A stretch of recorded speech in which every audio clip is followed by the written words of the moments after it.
Most verbs in Gaelic form the future tense by adding E to their root, which changes to as after a few specific phrases like Chimera, Cunha, Nuara, or Ma. Gaelic has a small number of irregular verbs, though, that form their tenses differently from the general rule. The verb to go, rach, isn't rachi in the future, but héich. Héich in yachi, will go home.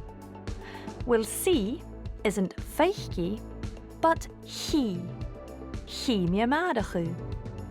Will make or will do is not gianni, but ní.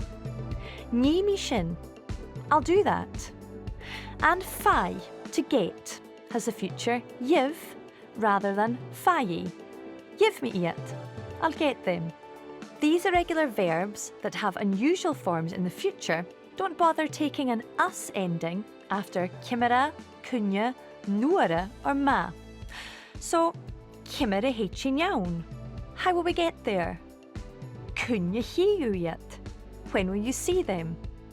Chimera ní mie. How will I do it? And ma yivu yet? If you get them.